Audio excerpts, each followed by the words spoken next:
Shabbat Shalom.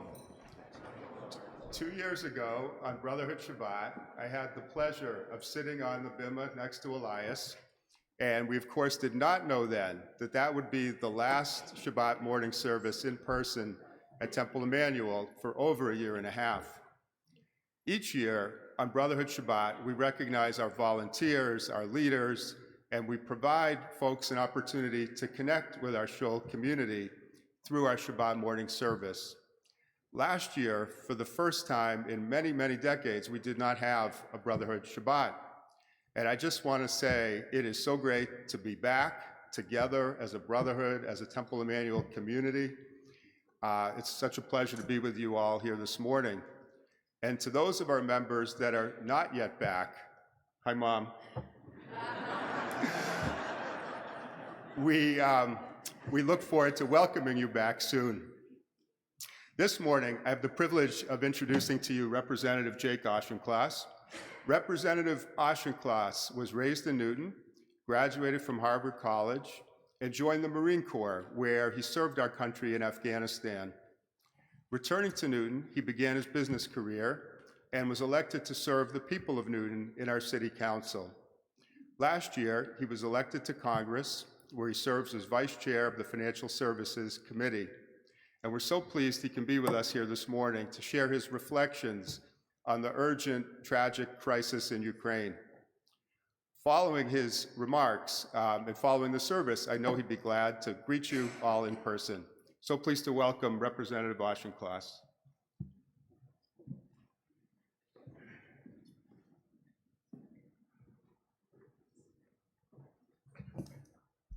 Shabbat Shalom. Thank you for having me today.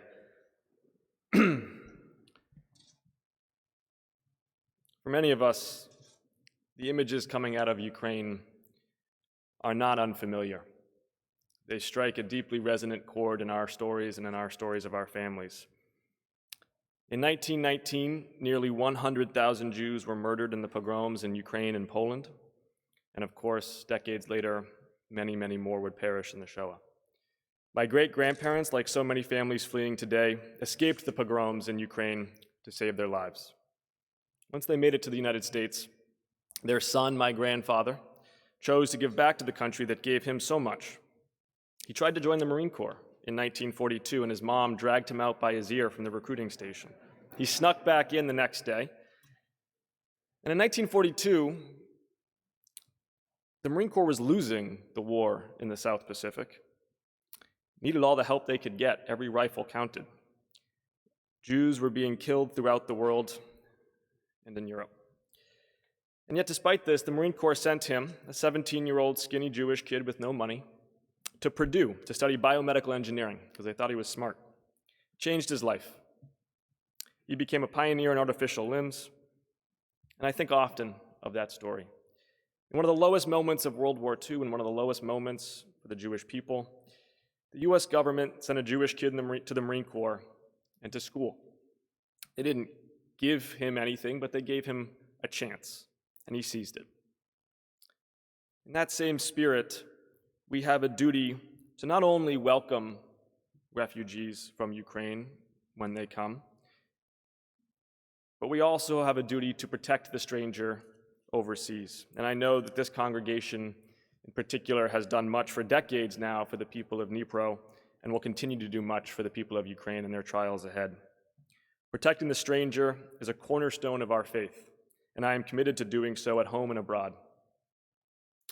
In our defense of democracy in Ukraine, we have a chance to restore our moral standing. President Putin justified his invasion on claims of denazification,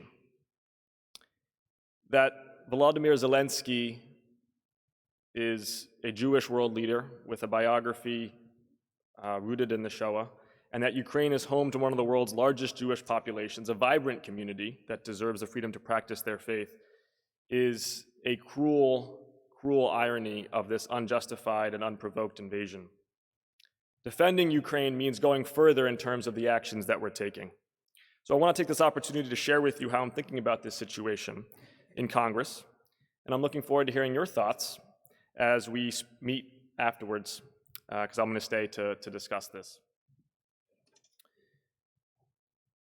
I recently released a series of proposals that I hope will guide the conversation in Congress and within the administration about how we proceed in Ukraine.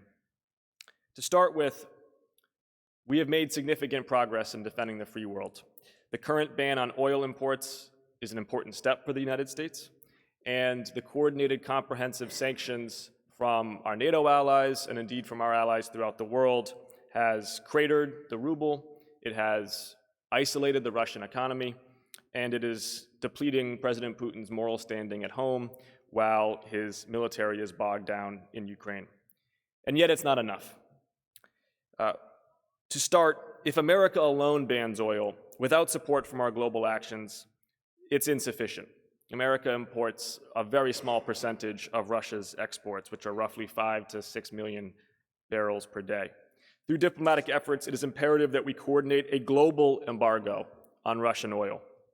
This maneuver puts greater pressure on European nations, should it include natural gas, but we can offer them support by maximizing our existing domestic and OPEC production to supply those in need. And indeed, the administration is further pursuing innovative ideas, including exporting heat pumps to the European nations who are trying to wean themselves off Russian gas in the next several years. These heat pumps can go a long way in helping Europe with energy prices in the coming year. Aside from oil and gas, our diplomatic efforts must continue. The swift global condemnation of Russia's invasion was impressive, but China's initial silence was deafening, and now they are moving towards more overt support for Russian propaganda. With Russia's economy crippled by sanctions, presumably the Kremlin is going to turn to Beijing for help repeatedly. To circumvent this reaction, we should increase diplomatic pressure on Beijing to distance itself from the Kremlin, while considering secondary sanctions on Sino-Russian financial and commodities ties. China, for example, previously signed more than a $20 billion pledge to import Russian energy and food, and that contract needs to come under pressure. In Ukraine itself, with the battle waging on the ground, we must supply military and lethal aid. In partnership with our NATO allies, we should increase the supply of airplanes, drones, anti-tank, anti-aircraft, and anti-drone weapons to Ukrainian forces, while providing them with training, if necessary, through training camps in either Poland, Slovakia, Hungary, or Romania, any of the nations that border Ukraine. The Ukrainian forces are a fraction of the size of the Russian military, and we must provide them the assistance needed to defend their homeland. Now, importantly, at this point, that should not include a no-fly zone over Ukraine. I know that has come under significant conversation in recent weeks.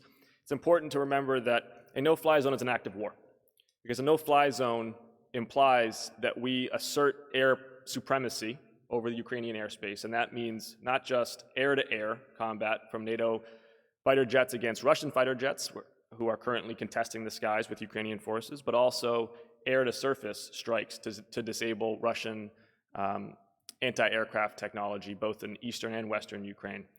That's direct war between the United States and another nuclear power, and that measure needs to be taken in consultation with Congress, and at this point, at this juncture, I think would be an escalation that is unnecessary and deeply dangerous. The Russian propaganda machine is feeding Russians, and importantly Russian soldiers, with lies. These Russian soldiers may think they are headed to Ukraine to wage a war against fascism, to denazify Ukraine, but upon arrival they realize the degree to which they were misled. This roadmap for a failed insurgency is not new to Russia. In the 80s, when the Soviet Union invaded Afghanistan, the Soviet troops were similarly misguided. They entered Afghanistan with false assumptions and left defeated and demoralized. To spur demoralization against Russian troops in Ukraine, we must expand information operations. Through this, we will weaken Russian forces while increasing support for the Ukrainian resistance. Information operations can be as simple as mass text messages to Russian conscripts in Ukraine, explaining the state of affairs and the lack of logistical support for them, the lack of support in the Russian homeland for what they are doing, and the likelihood of their capture. But it can also extend into the Russian homeland itself, and in particular to the families of the Russian national security elite, who are at this point Vladimir Putin's most important source of power and credibility in the Kremlin. While supporting the Ukrainian resistance, we need also to work through legal and diplomatic channels to increase pressure on Russia. With Russian troops advancing across Ukraine, orchestrating a plan with Ukraine, Poland, Hungary, Romania, or Slovakia to host Ukrainian training facilities and a government in exile if remaining in Ukraine becomes untenable is crucial. Many of us will have heard the famous, at this point, line from President Vladimir Zelensky that he didn't need a ride, he needs ammunition. And while we can all support that bravado, the stark truth is, at this point, the most likely scenario still remains that Kiev will fall. The Russian military has proved itself to be incompetent, logistically poorly supplied, and with degraded command and control. It's still massively bigger than the Ukrainian forces, and with the indiscriminate shelling that they have taken onto cities, and with the importance that Kiev holds in Vladimir Putin's mind, we do need to prepare for the idea that Kiev might fall.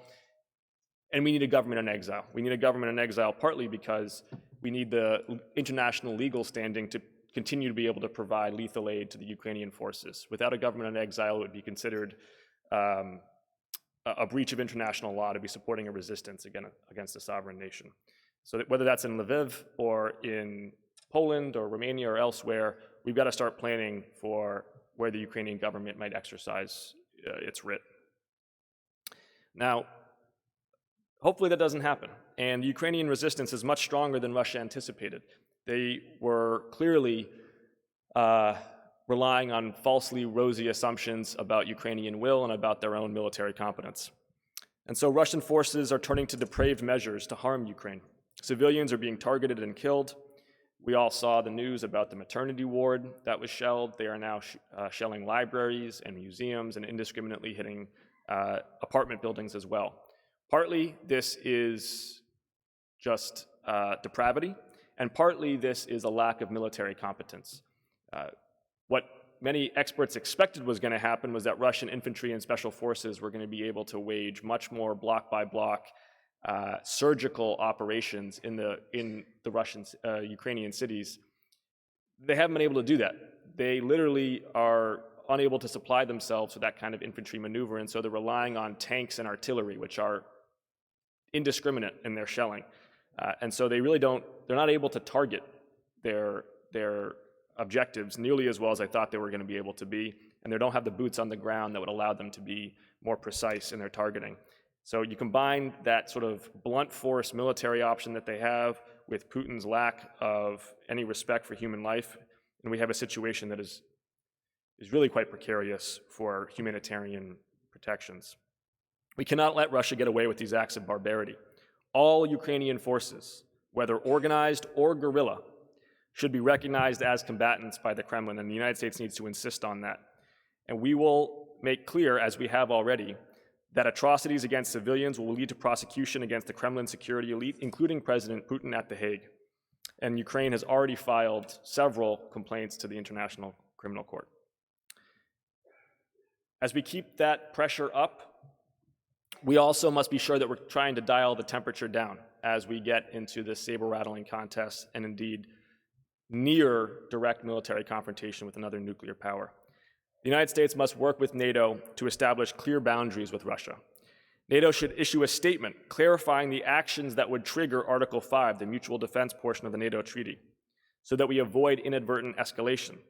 So, for example, if we're supplying aircraft, anti-aircraft, counter-drone, drone equipment over the Ukrainian border from Poland or Romania, and the Russians are attacking those supplies as they're coming across the border, and some of those shells inadvertently go across the border into a NATO country, does that count as an attack?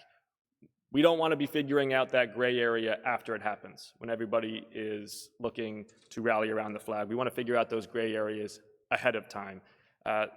The administration has established a direct communication hotline with the Kremlin, with Vladimir Putin himself from President Biden, so that we can de-escalate those situations should they come up. But we need to also have clarity from NATO collectively about what actually would trigger an Article 5 escalation. Because while we stand by that article with every ounce of resolve, we also want to avoid inadvertent escalation that can lead to war unnecessarily. Similarly, parameters around cyber warfare need to be defined. There has been some surprise from security experts that Russia has not done more in cyber attacks. we can't expect that to continue. The United States, for its part, should wage deniable surgical cyber attacks on Russian command and control and logistics nodes within Ukraine. But while we do that, the Kremlin must also understand that NATO allies will not wage cyber attacks on the Russian homeland unless Russia cyber attacks a NATO nation first. So basically, we'll plausibly deny but wage surgical cyber attacks against logistics and C2 nodes within Ukraine. That's fair game. But we will make clear, both publicly and through back channels, that NATO should not and will not attack the Russian homeland, any type of infrastructure with cyber attacks, until and unless Russia does so first against NATO nations. Russia has, to this point, demonstrated restraint. It has not waged any large-scale cyber attacks against NATO nations, and for so long as that continues, we will not do likewise against the Russian homeland. Ultimately, though, diplomatic efforts are the safest way to end this conflict. The United States and its allies should present President Putin with an off-ramp for exiting Ukraine by indicating that NATO will still engage in security talks with him and that progress towards a sovereign, secure, and democratic Ukraine will lead to calibrated sanctions relief. In recent weeks, we have seen a thread of schadenfreude, I think, in the coverage of the effects of sanctions against the Russian people. It has crippled their economy, it has created the ruble, it is leading to panic on the streets, and it is undermining President Putin's standing at home. And yet we should remember that the point of what we are doing is not to hurt the Russian people. The point is to protect a sovereign, secure, and democratic Ukraine and to stand up for the international rule of law and to protect the post-war American-led order. The famous Roman general Tacitus said that the best way to defeat an enemy was to box him in on 3 sides and to leave the 4th open so that he could escape without actually having to wage the fight. We have boxed in President Putin to this point on 3 sides. Between economic, diplomatic, and military setbacks, he is cornered. And yet we need to be asking ourselves, as the sanctions effects ratchet up, what's that 4th side that he can escape from? And we need to make clear, both publicly and through back channels, that we are going to work, and we will continue to work with Russia on legitimate security issues that it might have, but Ukraine is going to be sovereign, secure, and democratic, and that Russia's use of military might to try to remake the international order is absolutely unacceptable. It seems that Ukraine is signaling, and some intermediaries are signaling, that there could be a compromise in the works that recognizes the sovereignty and democracy in Ukraine while yielding some suzerainty, I guess would be the technical word, to Russia over the Donbass, the small Donbass regions, not the larger regions that they've been defining it as well as Crimea.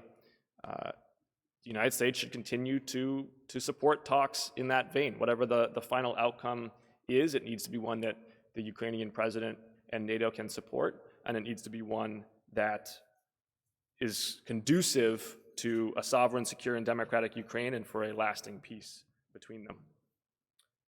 Ukraine and the world are looking to America for guidance, and we must lead. I think of the prayer for our country: "Nation shall not lift up sword against nation, neither shall they learn war anymore. For all of them, from the least to the greatest, shall know me." In these times of grave unsettlement, peace can seem elusive, but that means our pursuit of peace is that much more essential. The proposals that I've outlined and that the administration and Congress are working on are aiming for greater stability in Ukraine. And I will continue my own efforts to find a just and peaceable solution, to welcome refugees, to defend democracy, and to restore America's standing as the leader of the free world. Thank you all for having me.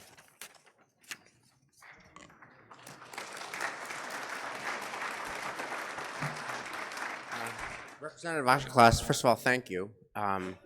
So grateful for your presence and for your wisdom and for what you shared this morning. Just one question for you. Could you advise us, we're your constituents, when we wake up in the morning and we take in the news on whatever screen we take it in, and we see a maternity ward that is indiscriminately bombed, when we see a mother and her children dead on the street, and that's every day, what can we do to help? Well, we can of course, at the first, contribute, and there is dire need for humanitarian relief, some of which is being organized through federal auspices. Just this week, I voted on $14 billion of aid to Ukraine. That's now at the president's desk and signed into law. They're going to receive not just lethal aid so that they can fight the invaders, but also critical supplies, everything from baby formula to blankets to fresh water, so that we can avert a humanitarian catastrophe. Two, we can continue to buttress the will of our politicians, which has held to date that we welcome refugees and that we work with our NATO allies so that they welcome refugees as well. And I think we should also be candid with each other, and elected officials should be candid with constituents, that this is going to require sacrifice. Since the Napoleonic Wars, Americans have known that conflict in Europe does affect our standard of living. It does. And it may well this time around too, whether that's higher gas prices, whether that's disruptions to supply chains, whether that's cost in terms of taxes so that we can support these efforts. It does require sacrifice. And it's easy to make demonstrations of commitment before that sacrifice has started to bite into our daily lives. But we must stay the course even when those sacrifices start to actually show up in our day-to-day. Representative Auchincloss, thank you so much for your words. Thank you.